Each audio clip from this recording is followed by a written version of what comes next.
오늘은 맥주 감사주일입니다. 그래서 감사주일과 관련된 말씀을 함께 나누겠습니다. 데살로니가전서 5장 18절 말씀입니다. 데살로니가전서 5장 18절 한 절 말씀을 우리가 함께 한 목소리로 같이 읽습니다. 신약성경 333페이지에 있습니다.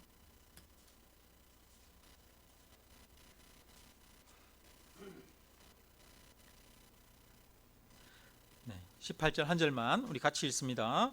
범사에 감사하라. 이것이 그리스도 예수 안에서 너희를 향하신 하나님의 뜻이니라. 아멘. 네, 오늘은 맥주 감사주일입니다. 맥주 감사주일은 해마다 7월 첫째 주일날 그렇게 드리고 있습니다. 그리고 1년에 두 번 우리가 감사주일을 드리는데 한 번은 추수감사주일이죠. 추수감사주일은 11월 셋째 주일을 우리가 기념하여 하나님 앞에 예배드립니다.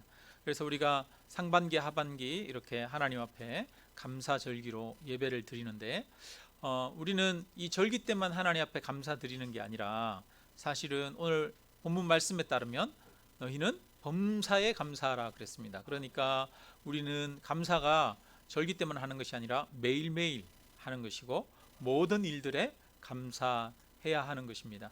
그러나 특별히 이렇게 맥주 감사주일날 또 추수 감사주일날 이렇게 감사 예배를 드리는 것은 우리가 다시 잃어버렸던 감사의 마음을 회복하고 또 지나왔던 날들을 돌아보면서 특별히 감사하는 그런 절기로 드리는 것입니다. 그래서 오늘 예배를 통해 우리 마음 가운데 하나님 앞에 감사드리는 마음을 다시 한번 회복하기를 주님의 이름으로 축원합니다.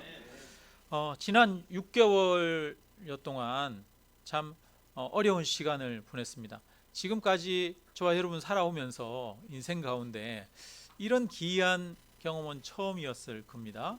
이렇게 전염병이 전 세계적으로 유행을 해서 그렇게 해서 학교도 못 가고 교회 예배도 못 드리고 이런 상황이 벌어지는 것은 아마 처음일 겁니다.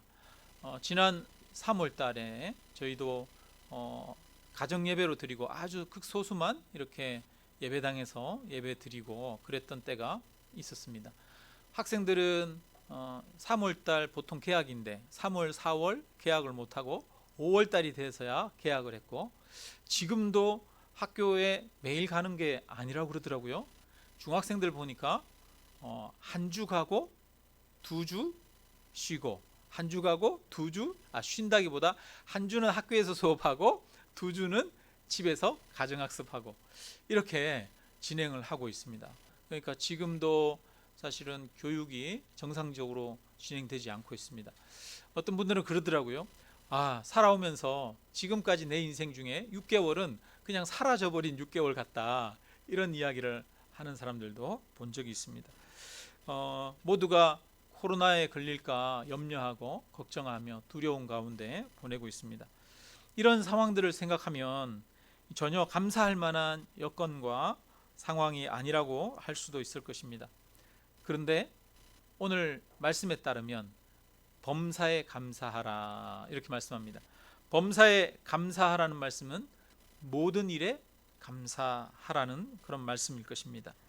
내가 좋아하는 일뿐 아니라 내가 싫어하는 일도 모두 포함된 것이 범사입니다. 그래서 우리는 지금 코로나로 인한 어려운 이런 현실 속에서도 우리는 하나님 앞에 감사해야 하는 줄로 믿습니다. 범사에 감사하라는 것은 하나님의 명령입니다. 우리를 이해시키거나 설득시키는 말씀도 아니고 우리가 지킬지 말지 우리에게 선택권을 주는 말씀도 아닙니다. 이것은 감사하고 저것은 감사 안 할지 우리에게 선택할 권한을 주시지 않았습니다. 모든 일에 감사하라고 하나님께서는 명령하셨습니다. 성경에서는 감사하지 않는 것을 죄라고 말합니다. 로마서 1장 21절에 보니까 하나님을 알되 하나님을 영화롭게도 하지 아니하고 감사하지도 아니하고 오히려 그 생각이 허망하여지며 미련한 마음이 어두워졌나니 라고 말씀합니다. 타락한 인간의 특성 중에 하나가 뭐냐면 감사하지 않는다는 것입니다. 감사하지 않는 것은 마음이 허망하여졌다라는 말로 표현하고 있습니다. 허망하여졌기 때문에, 헛된 것을 쫓아가기 때문에 감사하지 않은 것이고, 뿐만 아니라 마음이 어두워져서 미련해서 감사하지 못한다고 하는 것입니다. 그래서 미련하고 어리석은 우리 인간은 사실은 하나님 앞에 잘 감사하지를 못합니다. 정말 지혜로운 사람이 하나님 앞에 감사하게 됩니다. 우리가 우리 인생을 돌아보면서 곰곰이 생각해 볼 때, 우리의 생각을 깊게 하고 천지를 돌아보고 자연 만물을 생각하고 하나님의 역사를 생각할 때 사실은 우리 마음 가운데 감사가 일어납니다. 그래서 감사는 그냥 아무 생각 없이 살면 감사가 안 나와요. 아무 생각 없이 살면 불평과 원망이 나옵니다. 그러나 깊이 생각해 볼 때, 하나님이 주시는 지혜를 받을 때 우리는 감사하게 되어집니다. 여러분 어떻습니까? 6개월 동안 감사 많이 하셨습니까? 아니면 아유 왜 이래 그러면서 불안하고 염려하고 걱정하며 원망하는 가운데 지내셨습니까? 예수님이 이 사마리아와 갈릴리 사이의 한 마을을 이렇게 지나가시는데, 그 마을에서 사람들 10명이 멀찍이 서서 예수님을 부릅니다. 이 사람들이 예수님 앞에 가까이 오지도 못하고 멀리서 소리를 치고 있어요. 왜냐하니까 이 사람들이 다 나병 환자입니다. 손이 썩어서 문드러지고 떨어지고 얼굴은 코가 없고, 그래서 붕대로 얼굴을 가리고 그렇게 멀리서 예수님을 향해서 부릅니다. 예수 선생님이시여 우리를 불쌍히 여기소서. 여러분 멀리서 가까이 올 수 없으니까 이들이 얼마나 간절하게 큰 소리로 그렇게 불렀겠습니까? 우리를 불쌍히 여기소서, 얼마나 애처롭게 불렀겠습니까? 그러자 예수님께서 그들에게 말씀하십니다. 이 나병은 가족도 잃어버려야 하는 질병이고, 육체의 고통도 육체의 고통이지만 육체의 고통뿐 아니라 가족과도 함께 살 수 없고 공동체에서 떨어져서 외따로 동네 바깥에서 살아야 하는 그런 소외되는 그런 질병이기 때문에 너무나 외롭고 고통스러운 질병이 나병인데, 예수님께서 그들에게 너희는 각자 마을로 돌아가서 제사장에게 몸을 보이고 다시 가정으로 돌아가라고 말씀하셨습니다. 그래서 이 말씀에 의지해서 이들이 걸어가고 있는데 가는 사이에 이 손이 나아버린 거예요. 흐르던 진물이 멈춰버리고 딱지가 않고, 그리고 또 살이 깨끗해지는 겁니다. 그렇게 해서 10명의 사람들이 다 병이 나았어요. 나병에서 나았어요. 그런데 그 중에 예수님한테 다시 돌아와서 감사한 사람은 몇 명이에요? 한 명이죠. 10명이 다 나았지만 돌아온 사람은 한 명뿐이었습니다. 감사한 사람은 한 명뿐이었습니다. 이게 어쩌면 세상의 현실인지도 모르겠습니다. 10명 중에 감사하는 사람은 소수입니다. 저와 여러분은 9명에 속합니까? 아니면 1명에 속합니까? 한번 나는 9명인지 1명인지 생각해 보시기 바랍니다. 예수님 앞에 감사하러 온 그 사람에게 예수님께서 말씀하십니다. 일어나 가라. 내 믿음이 너를 구원하였느니라. 감사하러 왔던 사람은 나병이 나을 뿐 아니라 구원의 복까지도 받았습니다. 우리는 나병이 나은 것이 큰 복이라고 생각하지만 나병이 나은 것보다도 구원의 복이 더 큰 복입니다. 나병이 나은 것은 다시 또 다른 곳이 아플 수 있습니다. 나병은 나았지만 다른 곳이 병들어서 또 아플 수도 있고, 또 20년 30년 후면 죽을 수도 있습니다. 그러나 구원은 영원한 것입니다. 감사했던 그 사람은 나병이 나은 것만으로 그치는 것이 아니라 그것보다 더 큰 진짜 축복을 받았습니다. 그것이 바로 구원의 복이었습니다. 이처럼 하나님은 감사하는 자에게 더 큰 복을 주십니다. 미국에서 흑인 중에 미국 군 사령관으로 최초로 이렇게 올라간 사람이 파웰 장군이라고 하는 사람입니다. 이 사람은 걸포전 때 복무했던 사람인데요. 미국에서 또 흑인 최초로 국무장관이 되기도 했다고 합니다. 그러니까 우리는 걸포전 알고 있잖아요. 우리 경험하고 뉴스로 다 보고 했었죠. 그때 흑인 군 사령관이 그 전쟁을 지시하고 또 수행하고 했었습니다. 근데 이 파웰은 원래 뉴욕의 빈민가에서 태어나서 자랐던 사람입니다. 그런데도 환경에 굴복하지 않고 바닥에서 시작해서 자수성가해서 미국 군인들 중에 최고로 존경받는 그런 사람이 되었습니다. 이 콜린 파웰이 살아가면서 큰 교훈을 얻고 그걸 지침으로 살아가던 그런 한 가지 사건이 있었습니다. 그게 뭐냐면 이 파웰이 어린 시절에, 젊은 시절에 아르바이트를 하러 한 공장에 갔는데 거기에서 삽을 들고 구덩이를 파는 일을 했습니다. 그렇게 해서 열심히 구덩이를 파고 있는데 같이 일하던 사람 중에 한 명이 삽을 옆에서 이렇게 탁 기대고 서가지고 우리가 일했는데 이렇게 하루 종일 일하고 돈을 이거밖에 안 줘? 그러면서 계속 불평만 하는 거예요. 임금이 너무 작다고 막 불평하고 뭐가 마음에 안 들다고 불평하고 계속 불평만 하는 거예요. 근데 그 옆에 한 사람은 아무 말도 하지 않고 불평도 하지 않고 묵묵히 계속 삽질을 하면서 이 도랑을 파는 겁니다. 그리고 그렇게 아르바이트가 끝나고 나서 또 한두 해가 지나서 그 다음에 다시 또 시간이 나서 아르바이트를 하러 그 공장을 방문했습니다. 그 다음에 그 공장을 방문했더니 지난번에 이 삽자루에 몸을 기대고 불평하던 그 사람은 여전히 뭐를 하고 있고, 삽자루에 몸을 기대고 불평을 하고 있고, 지난번에 묵묵히 삽질을 하던 그 사람은 삽질을 안 하고 지게차를 운전하고 있더라는 거예요. 그리고 나서 또 몇 년이 흘렀어요. 시간이 흐른 후에 그 공장을 방문하게 됐는데 그 공장을 방문했더니 삽자루에 기대서 일을 안 하고 불평하고 원망하던 그 사람은 몸이 병들어서 회사를 그만두게 되었고, 열심히 삽질을 하던 묵묵히 삽질하던 그 사람은 그 공장의 사장이 되어 있더라는 거예요. 그래서 이것이 그에게는 큰 인생의 교훈이 되었습니다. 그래서 파웰은 살아가면서 자기에게 주어지는 모든 일들을 원망하지 않고 불평하지 않고 감사함으로 묵묵하게 감당하게 되었다는 것입니다. 그렇게 해서 결국은 그가 군 사령관이 되었습니다. 결국 불평하지 않고 감사하는 것이 인생을 바꿉니다. 감사하는 자가 더 큰 복을 받아 누리게 됩니다. 10명의 문둥병자 중에 감사하러 온 한 사람이 하나님으로부터 구원의 복을 받아 누렸습니다. 그러므로 저와 여러분도 진정으로 날마다 감사하는 그런 인생이 되기를, 그리하여 더 큰 하나님의 복을 누리는 자가 되기를 주님의 이름으로 축원합니다. 우리가 하나님께 감사하는 것에는 두 가지 종류가 있습니다. 하나는 상황과 환경 때문에 감사하는 겁니다. 또 하나는 상황과 환경이 여의치 않지만 그럼에도 불구하고 하나님 때문에 감사하는 것입니다.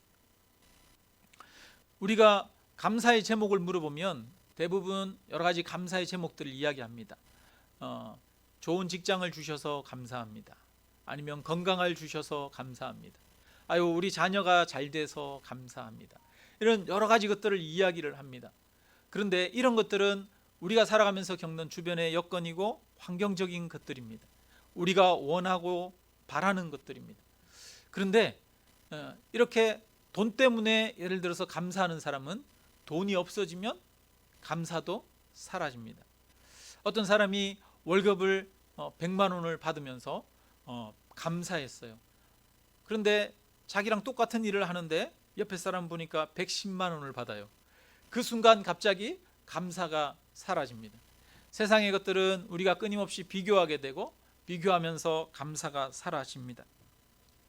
건강 때문에 감사하면, 건강을 잃으면 감사가 사라집니다. 뿐만 아니라 직장 때문에 감사하면 퇴직을 하거나 직장을 그만두게 되면 감사가 사라지게 됩니다. 근데 우리가 감사하는 것들은 대부분 이런 것들입니다. 대부분 돈 때문에, 건강 때문에, 성공 때문에 감사하게 됩니다. 내가 원하는 내 욕망이 채워지면 감사하고, 욕망이 좌절되면 감사하지 못하고 불평합니다. 이것이 우리의 현실이고 우리의 모습입니다. 그렇기 때문에 우리의 생각으로는 너희는 범사에 감사하라, 모든 일에 감사하라 라고 하는 말씀을 이해하기가 어렵습니다. 여러분, 병 들었는데 어떻게 감사할 수 있습니까? 경제적으로 궁핍한데 어떻게 감사할 수 있습니까? 일에서 실패했는데 어떻게 감사할 수 있겠습니까? 일반적으로 세상의 방법과 기준으로는 범사에 감사한다는 것은 불가능한 것입니다. 여러분, 범사에 감사하는 것은 하나님을 믿는 신앙 안에서 가능한 것입니다. 범사에 감사하는 것은 오직 믿음 안에 있을 때 가능한 것입니다. 범사에 감사하는 것은 세상을 바라보는 것이 아니라 하나님을 바라볼 때 가능합니다. 옛날에 한 순례자가 날마다 하나님 앞에 기도하는 삶을 살아가면서 경건하게 여행을 하고 있었습니다. 그는 새벽 일찍 일어나서 새벽 첫 시간을 하나님 앞에 드리기 위해서 수탉을 한 마리 키웠습니다. 그래서 새벽 이른 시간이 되면 아직 동이 트오기 전에 닭이 꼬꼬대 꼬꼬 해가지고 일찍 일어났어요. 그래서 일어나면 제일 먼저 촛불을 켜고 하나님 앞에 첫 시간을 예배와 기도로 드렸습니다. 그날도 한 곳에 텐트를 치고 거기에서 저녁을 먹고 이제 자려고 하는데 갑자기 느닷없이 들깨가 와가지고 자기가 아끼는 수탉을 물어 가버리는 거예요. 그래서 그가 하나님 앞에 원망을 했습니다. 하나님, 제가 아침 첫 시간을 하나님 앞에 드리기 위해서 일찍 일어나기 위해서 이 수탉을 키웠는데 이 수탉을 들깨가 물어가게 하시면 어떡합니까? 하나님, 내가 하나님 앞에 기도하려고 그러는데 이러시면 어떡합니까? 하나님을 원망했습니다. 그런데 그렇게 잠이 들었는데 다행히 습관이 돼서 해 뜨기 전에 눈이 떠졌어요. 그래서 일찍 일어나서 촛불을 켜고 경건하게 하나님 앞에 기도를 드리려고 탁 자세를 잡았는데 갑자기 강풍이 확 불면서 촛불이 꺼지고 또 심지어는 텐트까지 확 무너져 버리는 거예요. 그래가지고 텐트 속에서 이 사람이 또 원망했습니다. 하나님, 내가 하나님 앞에 기도하려고 하잖아요. 하나님 앞에 내가 특별히 첫 시간을 드리고 싶어서 이러는데 하나님, 촛불도 꺼뜨리시고 텐트까지 무너뜨리시면 어떡합니까? 그러면서 이 텐트 안에서 나오지 않고 이제 해가 완전히 뜰 때까지 이렇게 텐트에서 엎드리고 있었습니다. 속상해서 나중에 아침에 해가 뜨고 텐트 밖으로 이렇게 나와서 주변을 둘러봤는데, 둘러보니까 바로 옆에 마을이 하나 있는데 마을이 온통 난리가 난 거예요. 밤새 강도떼가 그 마을을 습격해서 마을에 많은 사람들을 죽이고 물건들을 약탈해 가버렸습니다. 그제서야 이 사람이 얘기를 하는 거예요. 어제 우리 집에 들깨가 와가지고 어제 그 닭을 잡아가지 않았다면 새벽에 그 닭이 꼬꼬대 꼬꼬 울었을 테고, 그랬으면 결국은 강도떼가 내가 있는 텐트에도 들이닥쳤을 텐데 이 닭이 없어져서 감사하구나, 그렇게 생각했어요. 새벽에 내가 일어나서 촛불을 켰을 때 그 촛불이 그대로 있었다면, 강풍에 그 촛불이 꺼지지 않았다면 새벽에 들이닥쳤던 강도들이 텐트의 촛불을 보고 내가 있는 텐트도 습격했을 텐데 다행히 촛불이 꺼져서 내가 안전했구나 라고 생각하면서 감사했다는 것입니다. 여러분, 이 이야기가 가르쳐 주는 것은 우리의 생각과 하나님의 생각에는 차이가 있다는 겁니다. 너무나 단순한 사실입니다. 여러분, 우리는 우리의 미래를 알지 못합니다. 한 치 앞도 내다보지 못합니다. 만약에 우리가 일주일 후, 열흘 후를 안다면 이 중에 가난하게 살 사람은 아무도 없을 것입니다. 아마 다 주식 투자해가지고 떼부자 됐을 거예요. 그렇지 않겠습니까? 그런데 우리는 내일 일을 모르고 미래를 알지 못합니다. 그래서 우리에게 사실은 무엇이 유익한지 알지 못합니다. 때로는 화가 복이 되기도 하고 복이 화가 되기도 하는 것이 바로 우리 인생입니다.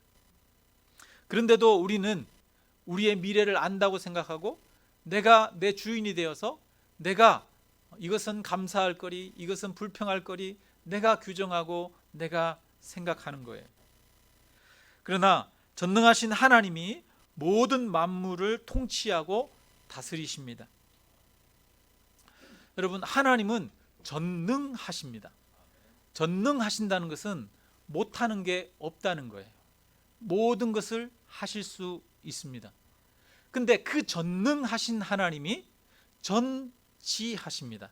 전지하다는 것은 모든 것을 알고 계신다는 거예요. 우리 인간은 전능하지 않습니다. 우리 인간은 무능하고 유한합니다. 뿐만 아니라 우리 인간은 전지하지 못합니다. 지혜가 부족하고 어리석습니다. 그러나 하나님은 전지하십니다. 미래와 과거까지도 다 알고 계시는 분이 하나님이십니다. 그런데 그 전지하고 전능하신 하나님이 저와 여러분을 사랑하십니다. 그래서 하나뿐인 아들 독생자 예수 그리스도를 십자가에 내어주셨습니다. 그렇기 때문에 우리는 하나님의 전능하심을 믿고 전지하심을 믿고 그분의 사랑을 믿습니다. 그래서 이 믿음 때문에 우리는 범사에 감사할 수 있는 것입니다. 하나님을 믿기 때문에 내 생각과 다른 일들이 일어나고 내가 원치 않았던 일들이 일어나더라도 감사할 수 있는 것입니다. 전지전능하시고 우리를 사랑하시는 하나님이 있기 때문입니다. 그래서 범사에 감사하는 것은 하나님에 대한 또 다른 믿음의 표현입니다. 범사에 감사하는 것은 하나님에 대한 절대적인 신뢰입니다. 하나님에 대한 믿음이 없이는 범사에 감사하는 것을 할 수가 없습니다. 하나님의 통치는 완벽하고 하나님이 내게 최상의 것으로 주신다는 믿음이 있기 때문에 내가 이해할 수 없는 일을 겪고 힘들고 어려운 일을 겪어도 범사에 하나님께 감사할 수 있게 되는 것입니다. 그렇기 때문에 우리는 지금 내게 일어나고 있는 일들이 내게는 최상의 것들이라는 것을 알아야 합니다. 하나님은 우리에게 항상 최고의 것들을 주십니다. 하나님이 태초에 아담과 하와를 만드시고 그 인간을 어디에 두셨어요? 에덴 동산에 두셨어요. 그 에덴 동산은 최고의 것입니까? 최하의 것입니까? 에덴 동산은 최고의 것입니다. 하나님이 그곳에 함께 하시고 그곳에는 온갖 과일이 풍성했습니다. 하나님은 최고의 것을 사람에게 주셨습니다. 그런데 아담과 하와가 거기에서 타락하고 범죄했습니다. 그래서 그들은 에덴 동산에서 쫓겨났습니다. 그것 또한 이 아담과 하와에게는 최고의 것이었습니다. 왜냐하면 하나님께 불순종하고 하나님을 떠난 아담과 하와에게 가시와 엉겅퀴를 통해서 인간의 고난을 통해서 하나님께로 다시 회개하고 돌아올 수 있는 길이었기 때문입니다. 야곱이 보면은 여러분, 야곱이 이 가나안 땅에 살고 있을 때 거기에서 흉년이 크게 들었습니다. 연속해서 흉년이 막 들어서 야, 우리가 애굽으로 내려가야 되나 어떻게 해야 되나 그래가지고 애굽에 내려가가지고 곡식도 사오고 그렇게 했습니다. 그런데 나중에 하나님께서 이 애굽에서 이 요셉이 있다는 소식을 알게 하시고 가나안 땅을 떠나서 애굽으로 내려가게 하셨습니다. 그때 이 야곱은 애굽으로 내려가는 것을 망설입니다. 그런데 여러분, 이 야곱에게는 최선의 장소가 어디냐면 애굽입니다. 그 애굽에 가면 사랑하는 아들 요셉이 그곳에 있습니다. 뿐만 아니라 애굽에는 광활한 넓은 땅이 있습니다. 목초지가 있습니다. 그래서 그곳에서 하나님께서는 이스라엘 백성들 70명이 그곳에 내려가게 하시고 430년 만에 그곳에서 수백만의 이스라엘 백성들이 자라게 하셨습니다. 하나님께서는 야곱을 가나안 땅에서 애굽으로 옮기셔서 그 애굽에서 이스라엘 백성들이 불어나게 하셨습니다. 그러니까 하나님의 계획 속에서 이 애굽은 야곱에게 최선의 것이었습니다. 하나님께서는 로마로 가는 바울이 로마에 가가지고 내가 전도하기를 원한다, 그렇게 말했습니다. 바울은 로마에 가는 것이 소망이었습니다. 그래서 로마에 가서 하나님의 복음을 전하려고 했습니다. 그 바울을 하나님께서는 황금 마차에 태워서 데려가지 않았습니다. 바울은 죄수의 신세가 되어서 쇠사슬에 매여서 그는 로마로 갔습니다. 그런데 그것이 바울에게는 나쁜 것이 아니라 그것이 최선이었습니다. 하나님께서는 죄수의 입장에서 이 바울이 로마로 갔기 때문에 바울이 그 재판을 받으면서 그 로마에서 최고의 고위직에 있는 사람들 앞에서 하나님의 복음을 증거할 수 있었습니다. 그래서 바울은 고백하기를 내가 사슬에 매인 사신이 되었다라고 말합니다. 왕이 자신을 대신해서 사신을 파견하는 것처럼 자기는 쇠사슬에 매여서 하나님의 사자로 사신으로서 로마에 갔다라고 이야기를 합니다.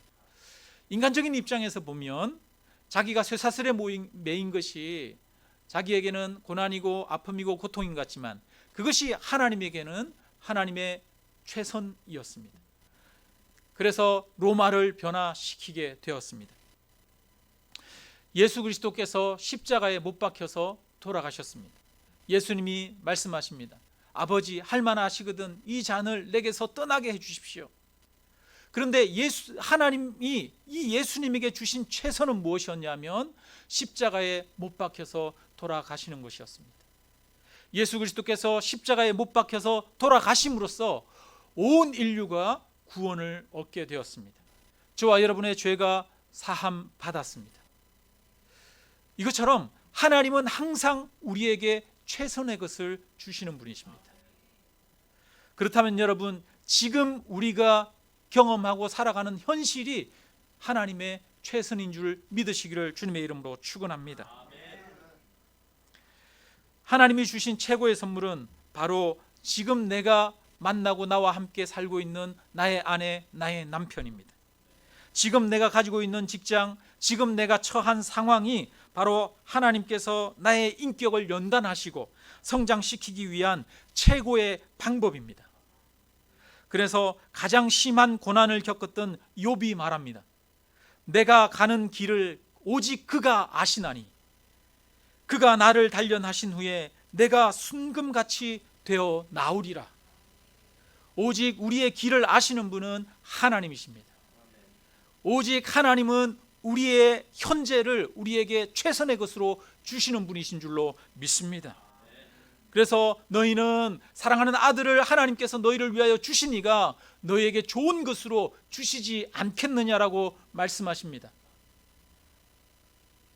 그렇다면 범사에 감사하라고 하는 것은, 모든 일에 감사하라고 하는 것은 지금 내가 경험하고 있는 나의 현실에 감사하라는 것입니다. 우리의 현실이 하나님의 최고의 선물인 줄로 믿습니다. 하나님만이 우리에게 무엇이 참되게 유익한지 아십니다.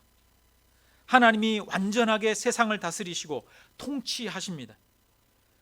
우리가 이것을 믿을 때에 범사에 감사할 수 있습니다. 그래서 시편 50편에는 감사로 제사를 드리는 자가 하나님을 영화롭게 한다고 말합니다. 감사하는 것이야말로 하나님을 높여드리는 것이고, 감사하는 것이야말로 하나님을 인정하는 것입니다. 감사하는 것이야말로 하나님의 통치와 하나님의 다스림을 인정하는 것입니다. 범사에 감사하는 것이 하나님의 하나님 되심을 고백하는 것입니다. 여러분, 우리가 불평한다는 것은 하나님보다 내가 더 지혜롭다는 말입니다. 우리가 원망한다는 것은 하나님보다 더 내가 옳다는 것을 주장하는 것입니다. 그렇기 때문에 불평은 불신앙입니다. 불평은 하나님을 온 우주의 통치자로 인정하지 않는 것입니다.